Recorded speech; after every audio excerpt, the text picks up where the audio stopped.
자, 우리 같이 말씀 나누겠습니다. 오늘 함께 나눌 본문 말씀은요. 시편 1편 3절 말씀입니다. 시편 1편 3절 말씀. 우리 같이 한 목소리로 보도록 하겠습니다. 그는 시냇가에 심은 나무가 철을 따라 열매를 맺으며 그 잎사귀가 마르지 아니할 것 같으니 그가 한 모든 길이 다 형통하니로다. 아멘. 말씀을 읽고 아멘 하니까 옛말에 들었던 교회 농담이 또 많다가 교회의 요구. 형통하는 게 뭐냐? 모든 것을 형을 통해서 하는 거 아니냐? 이런 얘기를 누군가 했던 기억이 나요. 형이 있으면 좋겠고 형이 나의 부족함을 다 채워주고 어려운 일을 다 감당해주면 좋겠죠. 형이 없으시더라도 우리는 주님이 있는 줄 믿으시고 주님께서 우리의 삶을 지키는 줄 믿고 의지하시기를 축복합니다. 자, 사랑하는 성도 여러분, 우리가 신앙생활에서 가장 신앙적인 말을 할 때 많이 쓰는 말들이 있습니다. 기도나 은혜나 여러 가지 말들을 많이 하는데요. 복이라는 말도 그 중에 하나가 되겠죠. 시편 1편은 시편이 몇 개 있죠? 성경에 150개가 있어요. 150개의 시편 중에 제일 첫 번째로 제일 앞에 나오는 1번 시편이 시편 1편인데 말씀을 어떻게 시작하죠? 오늘 본문 말씀은 3절이라 시작 부분은 없어요.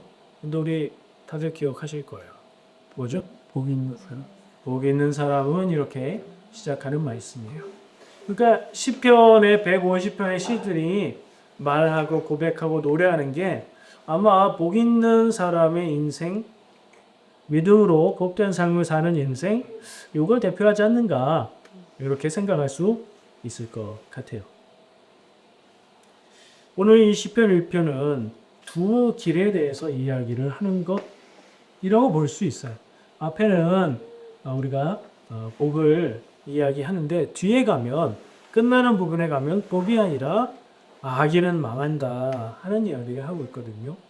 그리고 복된 삶을 사는 하나님의 믿음의 성도는 의인이라고 표현을 하고 있어요. 그래서 두 인생길을 이야기한다 얘기할 때 어떤 두 가지냐? 악인과 의인의 길을 이야기하고 있다. 이렇게 생각하고 읽어도 좋을 것 같아요.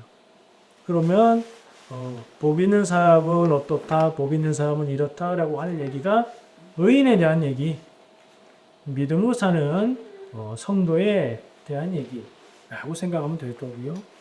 악인은 그렇지 않으며 악인은 형통하지 않다, 망한다 라고 말씀하시는 그 악인은 하나님의 뜻이 아닌 자기 뜻대로 이웃을 사랑하는 삶이 아닌 자기 자신만을 위하는 삶으로 사는 그런 모습을 얘기한다고 생각할 수 있을 것 같아요.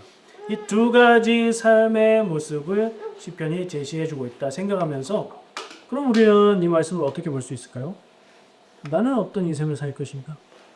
나는 의인의 삶, 복 있는 삶을 살 것인가? 나는 악인의 삶을 살고 결국엔 망하는 길에 갈 것인가 하는 질문으로 이 말씀을 읽을 수 있을 것 같습니다. 우리는 다 복받기 원합니다. 복된 삶을 살기 원하고 복받기 원하고 오늘 읽은 본문 말씀처럼 형통하기를 원합니다. 형통하는 건 다 잘 되는 거죠. 이 말씀을 딱 읽기 시작하면 시편 1편 말씀을 우리가 딱 중개하고 읽기 시작하면 우리 마음에 어떤 세팅이 이루어지는데요.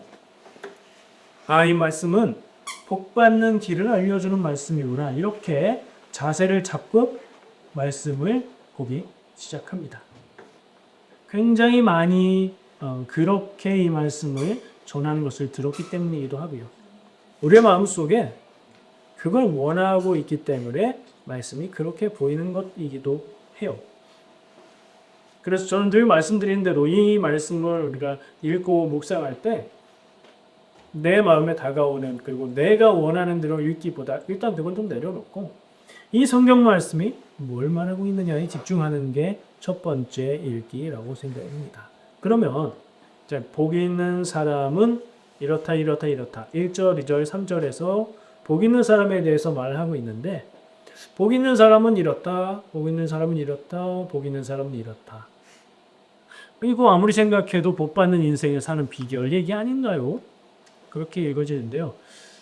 그렇게 보면 그렇게 보이는데 내려놓고 보면 그냥 복 있는 사람은 이런 사람이다 라고 얘기하는 거예요.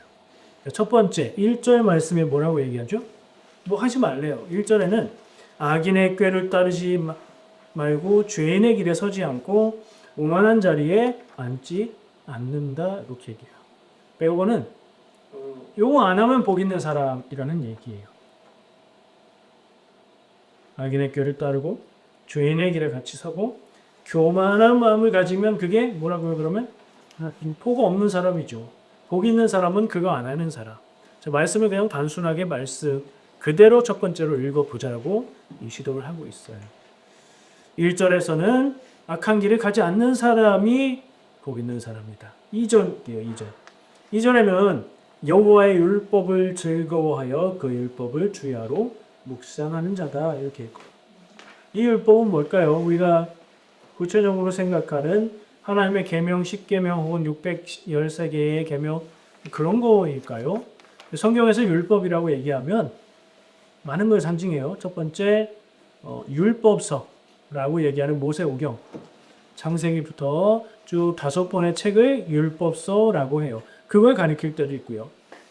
성경 말씀 전체를 율법이라고 이야기할 때도 있어요.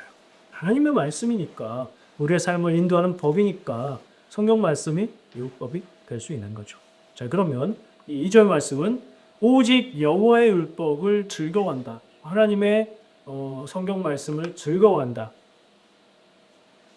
쉽게 금방 느낌은 오는데 무슨 뜻이지? 하는 생각이 들어요. 하나님의 말씀을 즐거워한다. 하나님의 말씀 읽기를 좋아한다는 말이 될 수 있겠고요. 하나님의 말씀을 따라 사는 것을 내가 기뻐하고 즐거워한다는 얘기가 될 수 있겠죠. 왜냐하면 하나님의 말씀을 따라 사는 걸 불편하게 여기고 힘들게 여기고 그런 사람도 있을 수 있잖아요. 자, 복 있는 사람은 어떤 사람이다? 하나님의 말씀 따라 살기를 기뻐하고 즐겁게 하나님의 길을 따라 사는 사람이다. 이렇게 얘기하는 거죠. 그리고 그 율법을 하나님의 말씀을 주여 밤낮으로 묵상한다. 읽지 않으면 내용을 모르면 묵상할 수가 없죠.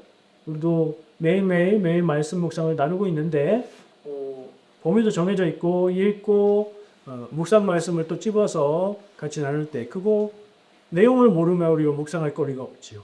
성경 말씀을 읽고 관심 갖고 사랑하고 알아야 된다는 얘기로 드립니다. 성경 말씀을 사랑하고 하나님 말씀 따라 살기를 기뻐하고 즐거워하는 그런 인생이 보이는 사람이다 라고 얘기하는 걸로 1절, 2절은 볼 수 있어요. 여기까지의 1절, 2절 두 절의 말씀을 요약하면 복 있는 사람은 특별한 복을 받은 사람을 말하는 게 아닌 것 같아요. 뭐 부모님이 부자라 재산을 물려받은 금수저 자녀 이런 복 그것도 복은 복이에요. 그런 복 얘기하는 게 아닌 것 같고요. 건강의 복 우리 건강의 복을 굉장히 중요하게 얘기하잖아요. 근데 그건 타고나는 면이 크지요. 건강을 타고났다 복이다. 성경이 말하는 복 있는 사람이 건강을 타고난 사람이다. 그 얘기하고 있는 것 같지 않아요. 그런 특정한 복을 받은 사람을 말하는 게 아니라 하나님의 말씀대로 살기로 선택한 사람이 복이 있다. 그렇게 살아가는 사람이 복이 있다고 이 시는 노래하고 있는 겁니다. 바로 그 선택과 행위 자체가 마땅히 행복한 삶이라는 선언이에요. 왜 이런 표현을 하냐면 처음 시작하는 복 있는 사람은 이라고 되어 있는 굉장히 중요하게 생각되는 이 말씀은 히브리어 원어의 뜻을 따라서 생각해 보면 행복하도다 감탄사 굉장히 감탄하는 행복하도다 이렇게 하는 사람은 그리고 그 뒤에 1절, 2절, 3절이 붙는 거예요. 1절, 2절, 3절 말씀처럼 사는 사람은 얼마나 아름답고 행복한가 라는 형식의 히브리어로 써져 있는 시라는 거죠. 그러니까 이게 세상 살면서 복받고 형통하는 비결이다. 아니 3절 끝에 모든 것이 형통한다고 써있지 않냐. 요거만 가지고 우리의 희망을 거기에 비춰보는 건 네 말씀의 3분의 1만 좋아하는 거예요. 왜냐하면 1절, 2절, 3절에서는 그 부분을 얘기하고 있잖아요. 그러니까 세상을 살면서 복된 삶을 누리는 게 그 복이 아니다? 그건 복이 아니지. 그 얘기는 아니에요. 그러나 그게 복의 전부는 아니다. 그거보다 더 큰 복이 있다. 무엇이냐? 하나님의 말씀을 따라 살기를 기뻐하고 끝까지 그렇게 살 수 있다면 그것이 하나님 앞에서 가장 복된 인생이 아닌가? 라고 얘기하고 있죠. 자, 3절 말씀의 아주 중요한 부분, 우리가 다 간절히 원하는 부분, 그 하는 일이 다 형통하리로다. 이 말씀도 생각해 볼게요. 말씀대로 사는 사람에게 주어지는 축복의 비유라고 할 수 있어요. 왜 비유라고 얘기하냐면 그 앞부분은 이렇게 말하죠. 그가 누구예요? 복 있는 사람은 시냇가에 심은 나무가 철을 따라 열매를 맺으며 그 잎사귀가 마르지 아니함 같다.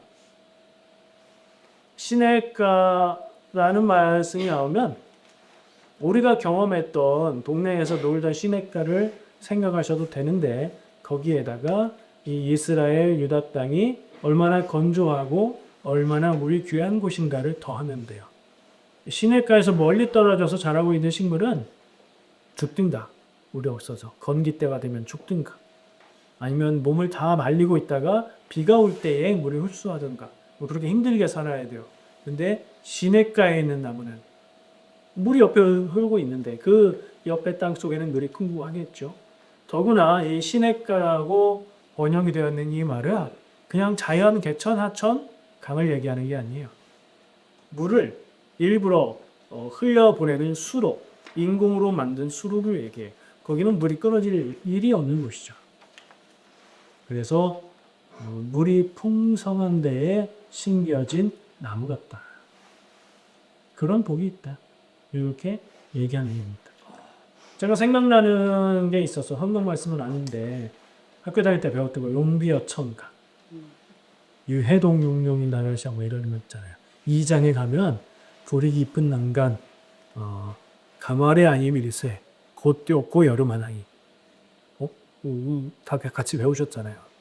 뿌리 깊은 나무는 가뭄이 들어도 마르지 않고 꽃도 잘 맺고 열매도 잘 맺는다. 그 말이죠. 그 다음에 샘이 깊은 물은 가말의 가물은 아닌데 기억이 잘 안 납니다. 기억 안 나면 그만해야 돼요. 그런 말씀이 조선시대에 썼던 노래에 나오는 그 얘기가 떠오르면 그러니까 뿌리가 깊고 물의 근원에 접해 있는 그런 나무와 같은 생명력. 이거 재산이 많고 하는 일이 다 잘 되고 볼 수도 있지만 우리의 인생이 어디에 뿌리를 두고 어떤 생명의 근원을 향해서 나가야 되느냐 하는 이야기하고 연결되는 거예요.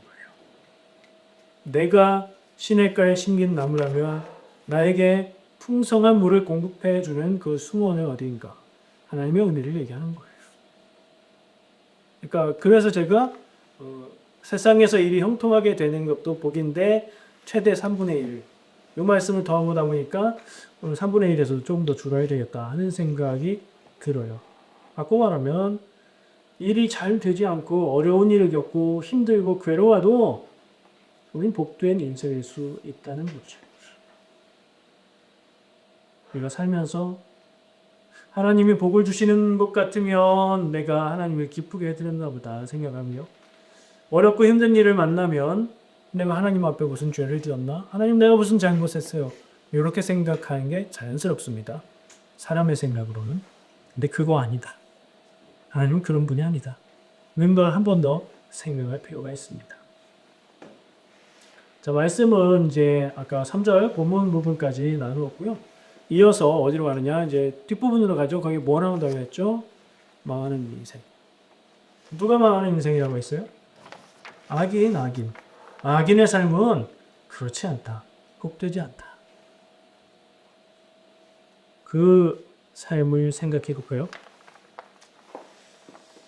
악인의 길의 결말, 4절, 5절 말씀 부분을 보면 이런 표현을 하고 있습니다. 악인은 바람에 날리는 경험했다. 누구한테 물어볼까요? 이 겨가 뭔지 어른들은 아실 텐데 나는 겨가 뭔지 모른다. 눈으로 한번 표현해. 아나? 상용이 알아요? 겨. 우리 속담에 나와요. 무엇보든 개가 겨울을 이렇게 나무란다. 이 겨는 곡식의 껍질이에요. 그래서 옛날에 벼농사를 지으면 벼를 베고 그 쌀알을 털어서 그 껍질을 벗겨내면 쌀은 먹는 거고 껍질은 뭐 하는 거예요? 버리는 거예요. 버리든가 태우든가 뭐 거름하든가 뭐 그러는 거예요. 근데 성경 시대에는 또 어떻게 했냐? 거기 물론 쌀 농사는 아니었지만 곡식을 다 베어서 이제 털 때에 키질을 했다고 해요. 우리나라의 키 기억하시죠? 오줌 싸면 쓰고 가는 그 키. 그게 원래 용도는 오줌 싸고 가는 게 아니고 키질을 하는 거죠. 어디서 해요? 키질할 때? 바람 잘 부는데 아니면 선풍기 같은 거 틀어놓고 하는 걸 보인 기억이 나요.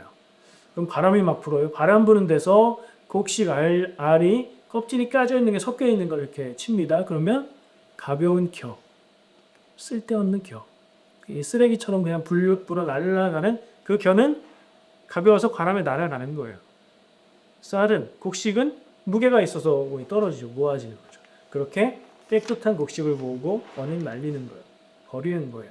아기는 뭐와 같다고요? 이럴 때 바람에 날리는 겨와 같다고요. 힘이 없고 하나님의 심판 앞에서 무력하게 무너지고 뭐 대단한 것 같고 많은 것을 갖고 있는 것 같고 힘이 있는 것처럼 지금까지는 그렇게 살아왔는데 그게 자기의 본직이 아니라 하나님의 심판 앞에서는 그냥 끝나버린다.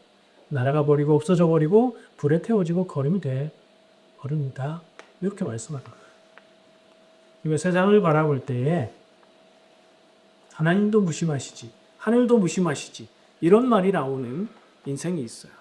저 사람은 저렇게 착하고 저렇게 성실한데 왜 이렇게 하는 일이 잘 안 될까? 그런 경우에 안타까운 마음으로 그런 얘기를 하죠. 또 반대로 귀신은 뭐 하나 몰라. 요거 있죠. 귀신은 뭐 하나 몰라. 뭘 해야 돼요, 귀신이? 저 사람 안 잡까. 나쁜 놈이 있단 말이에요. 누가 봐도 참 얄밉고 나쁜 사람이 있는데 그 사람은 귀신이 안 잡아간 관계로 세상에서 편안하게 살아요. 남들을 괴롭히면서 그걸 막 건세로 누리고 살고요. 돈도 팍팍 쓰고 어떨 때는 살짝 부럽기도 해요. 그런 생각을 해보자고. 다 그렇지는 않죠. 나쁘게 사는 사람이 인생 괴로운 경우도 많고요. 착한 사람이 좋은 경우도 많이 있어요. 근데 그런 경우를 생각해 보자는 오늘 말씀을 기억하면 악인의 끝은 망한다. 진짜 그렇다. 세상에서는 뭐 누리는 것 같고 떵떵거리는 것 같고 그런데 하는 생각을 해보다가 그렇게 악하게 평생을 살면서 많은 것을 모아놓고 누렸던 사람이 장례식장에서는 어떨까 하는 생각을 해봤어요. 그 사람이 이제 갈 대로 갔어요. 없어요, 세상에. 사람들이 장례식장 와서 밥 먹고 하면서 무슨 얘기를 할까? 이제 그 사람 힘 있는 사람은 없어졌는 걸요? 들어온 게 없죠. 솔직한 얘기도 하고 좀 그 사람이 그렇게 살더니 이렇게 허무하게 가네 뭐 이런 얘기를 했죠. 인생은 뭐 언제로 한가름이 될까요? 당장 생각해 볼 수 있는 게 인생이 끝나고 사람들이 그를 어떻게 보느냐 그게 첫 번째 관문인 것 같아요. 그건 인간적인 관점에서 그렇고요. 신앙적인 관점에서 보면 또 있죠. 모든 사람은 죽어요. 죽은 다음에 뭐가 있어요? 심판이 있습니다. 누가 심판해요? 예수님이 심판하십니다.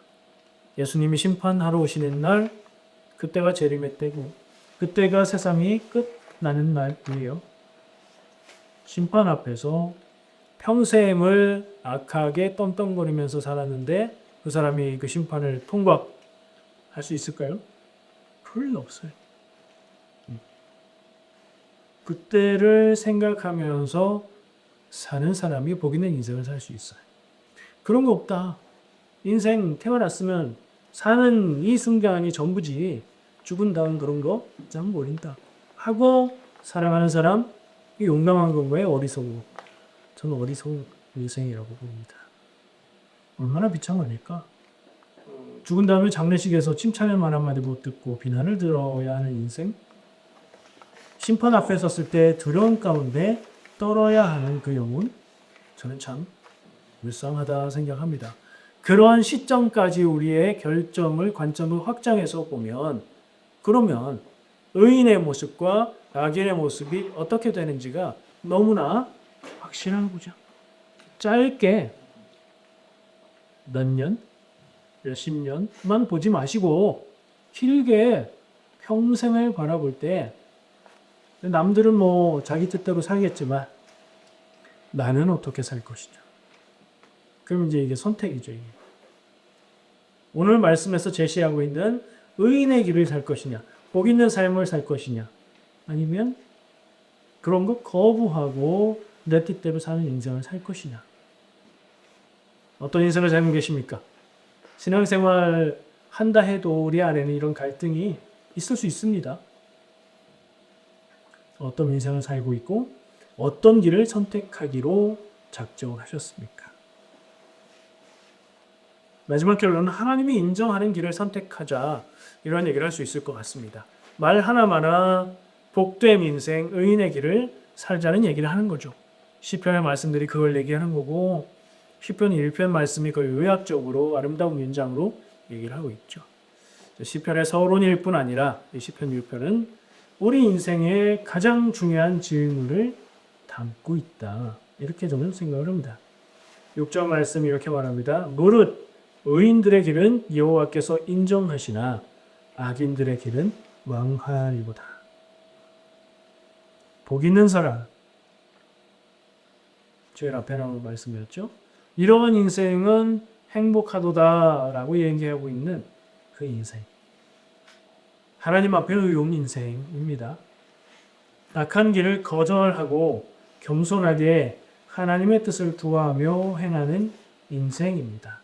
이 시편 1편은 이렇게 살면 세상의 복을 받는다는 얘기도 아니라 이렇게 사는 사람이 복 있는 사람이다 라고 말하고 있는 말씀이라고 봅니다.